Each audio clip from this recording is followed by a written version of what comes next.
Good morning সবাইকে। যে যেখান থেকে এই ভিডিও দেখছো ভালো থেকো, সুস্থ থেকো, এটাই বলবো।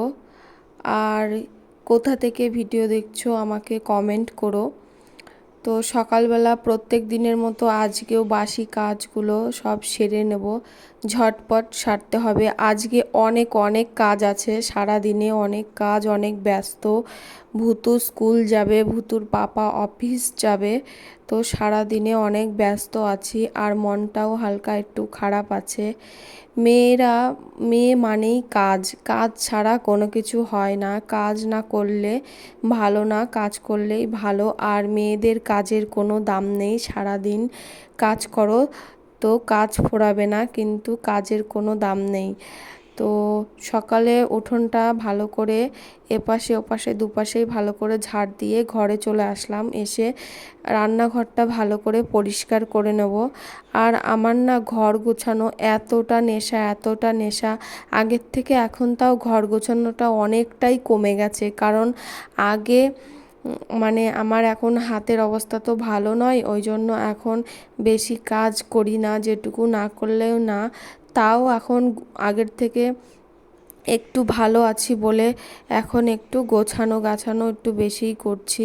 তবে আগে আরও বেশি গোছগাছ করতাম, এখন একটু কমে গেছে। এখন যেমন সপ্তাহে একদিন বা দুদিন ঘর মুছি, আর ঘরটাও সপ্তাহে একদিন হয়তো ঝুলটুল পরিষ্কার করি। আগে যেমন রোজই প্রায় বলতে গেলে পরিষ্কার করতাম। তো রান্নাঘরটা ভালো করে পরিষ্কার করে, রান্নাঘরে অনেক বাসন টাসন ছিল, সেগুলোও ভালো করে পরিষ্কার করে মেজে টেজে ধুয়ে রেখে আসলাম। আর এদিকে বাসি বিছানাটা ভালো করে গুছিয়ে নেব, কারণ আমার আবার বিছানার চাদর যদি সাট না থাকে মনের মধ্যে অশান্তি লাগে, আর বাড়িঘর যদি গোছানো থাকে মনের মধ্যে একটা শান্তিই আলাদা। এইরকম কার কার হয় আমাকে অবশ্যই কমেন্ট করে বলো। আর হ্যাঁ, যারা নতুন বন্ধু আছো আমার চ্যানেলটি অবশ্যই সাবস্ক্রাইব করো, আর যারা ফেসবুক থেকে দেখছো তারা ফলো করে দিও।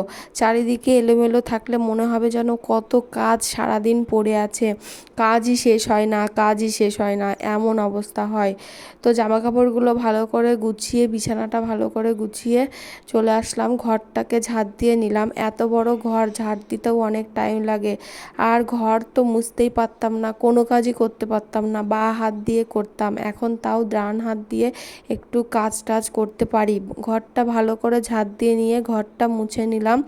তারপরে নিজে একটু ব্রাশ করে নিলাম, সকাল থেকে ব্রাশ করারও টাইম পাইনি। আর যেহেতু একা বাড়িতে কি আর করব, মেয়ে মানুষ একা হলেও জ্বালা, না হলেও জ্বালা। যেমন ফ্যামিলি, জয়েন্ট ফ্যামিলিও ভালো, আবার এমনি একা যেসব সিঙ্গেল ফ্যামিলি সেগুলোও খুব জ্বালা। তো তোমাদের দাদা বাজারে গেল আর রেশন তুলতে গেল। ও যেহেতু অফিস যাবে ভালোই হলো, আজকে রেশন দিচ্ছে, তো আজকে নিয়ে আসলে পরে আর আমাকে আর যেতে হবে না কষ্ট করে। ও অফিস যাওয়ার আগেই সব বাজার ঘাট করে দিয়ে যায়, তার মধ্যেও যেগুলো থাকে না বা কাঁচা সবজি মাছ এগুলো আমাকে আনতে যেতে হয়। এখন কদিন যায় না, আর শরীরটাও তো এখন খুব একটা ভালো না, তো এখন না যেতে পারলে আর যায় না। তো ভুতুর জন্য খাবার টাবার রেডি করলাম, টিফিন দিয়ে দিলাম, ওর হালকা টিফিনই দিলাম, কারণ ওর স্কুলে এখন থেকে ক্যান্টিন চালু হয়েছে, ওই জন্য দুটো টিফিন দেয়। ফার্স্ট একটা টিফিন দেয় স্কুলে যাওয়ার 1 ঘন্টা পরেই একটা টিফিন দিয়ে দেয়।